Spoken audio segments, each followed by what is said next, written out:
we are. It's been a while since I've done one of these. Welcome to Arizona and to Gilbert Ray Campground right outside Saguaro National Park. And we are in my new adventure home base, the Mini Winnie, as we lovingly refer to her. It is a 29-foot Winnebago, and this is her inaugural trip. My aunt and uncle were down here, and since they've owned an RV for years, I thought it would be good to go with someone who knows their way around an RV first.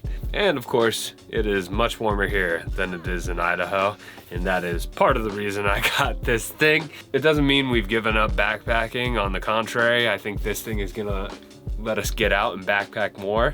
It's going to serve as our home base for those trips. I will post a full tour of this thing in the very near future, but for now, we're still kind of getting our bearings with it. And after 2 days of travel, we have finally made it to this lovely campsite, Gilbert Ray Campground. We are right next to Saguaro National Park, but we're actually located in Tucson Mountain Park, established in the early 1920s by this guy named C.B. Brown. And this morning we went and hiked Brown Mountain Trail, fittingly named after him.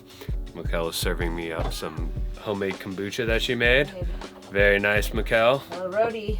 So woke up to a hike with a beautiful sunrise on that trail. Thank you, my dear. And it looks like rain outside, so we might be hunkered down in the RV for a little bit.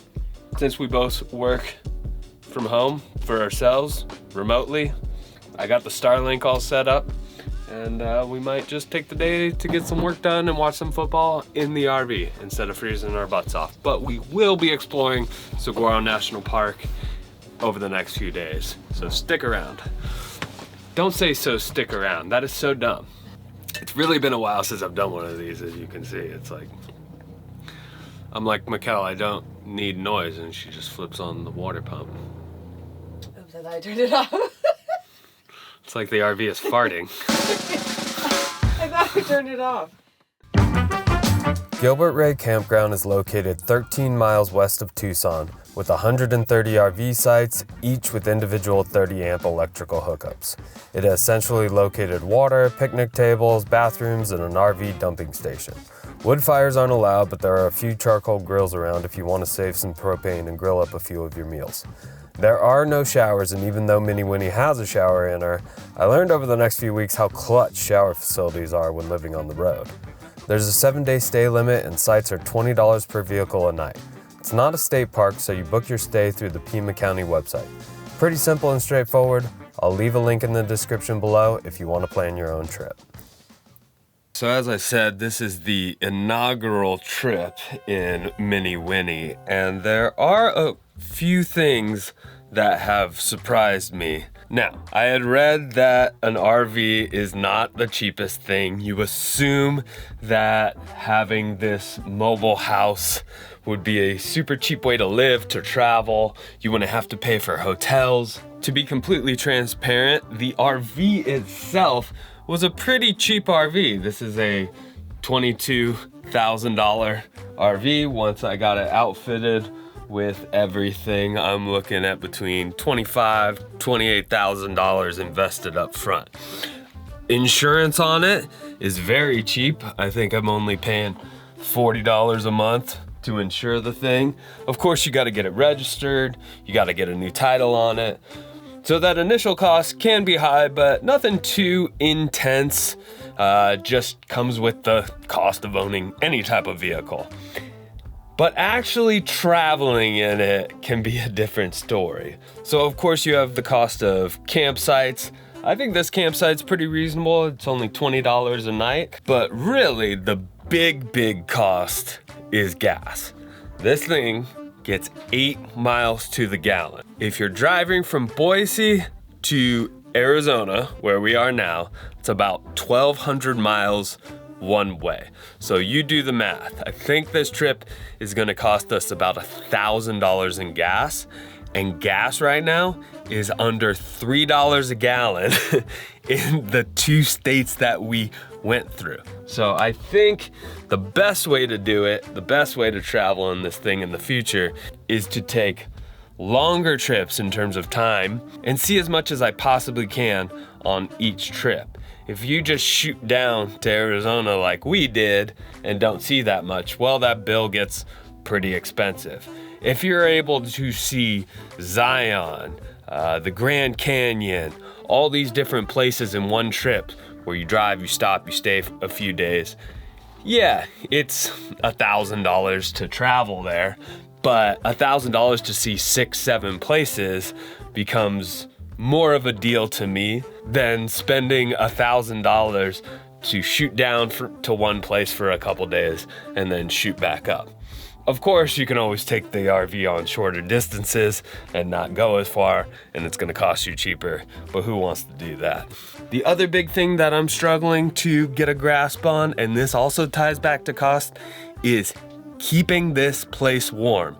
We're in Arizona right now, but we're getting temperatures down to 19 degrees. Actually, the first night in this thing, it got down to 9. And the RV itself is not insulated properly. The more money you pay, the easier it is. It's about keeping it warm while also not breaking the bank. This RV is equipped with obviously a liquid propane heat system, and it also has a heat pump. On this little thermostat, it says electric heat.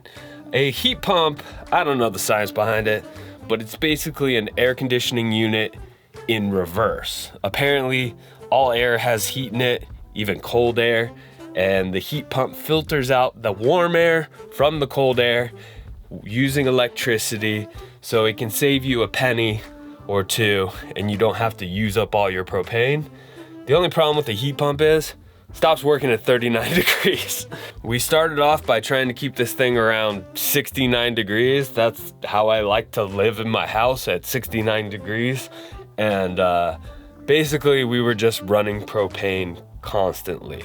So the first thing we've done to try to save heat is at night when we sleep, I put the liquid propane heater on and I bring the thermostat down to 55 degrees. And that seems to save me a lot of propane. You can see I'm super bundled up because it's 33 degrees outside right now here in the morning. Right now I have it set for 62. Once the temperature outside gets over 39, I'll switch on that heat pump and I'll bump up our thermostat. The other thing we're doing at night is we are bringing the slide out of the living room in. Just if there's less space in the RV, obviously less space to heat, more fuel efficient. The RV comes with this thing, this sheet that closes off the cab, because again, we're trying to close off an area that we do not need heated. The other thing that you can do is obviously you can get a portable heater. I came with a Mr. Buddy heater, which takes propane in those little 1 pound green cylinders that you see, and not very efficient. If you know how much those cost, those things are expensive. They're really expensive. Can't refill them. And this thing on 2 cylinders will only run about 10 hours. So that gets even more expensive than running the propane tank, which I can fill up for I think $4 a gallon or something like that.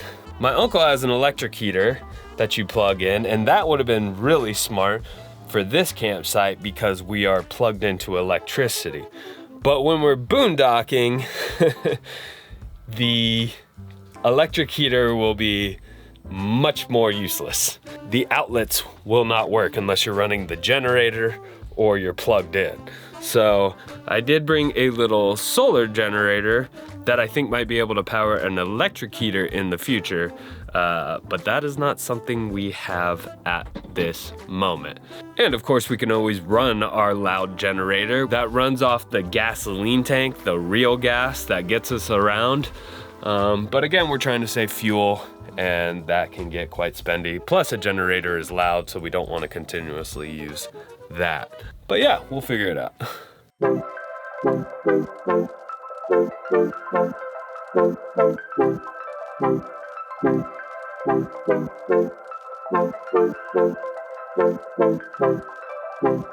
So today we're in Saguaro National Park, and we are probably hiking the most popular trail back here, Kings Canyon to Wasson Peak. And apparently Wasson Peak will give us the best view of the park. It's about an 8-mile loop, and I see snow. With one day to explore Saguaro National Park, we picked the Wasson Peak Loop. Starting at King Canyon Trailhead, the hike is about 8 miles long with an elevation gain of 1,800 feet, and it takes you all the way to the top of Wasson Peak. At 4,687 feet, this is the highest point on the west side of the park, and it gives you 360-degree views of the Tucson desert. You probably noticed the snow on the ground. It's the middle of January and we had highs barely at 60 and lows right around 34. But this week, the entire US is experiencing record-breaking lows. A week later, highs were back at 72 with lows around 46. Warm enough to leave the heat pump on in the RV.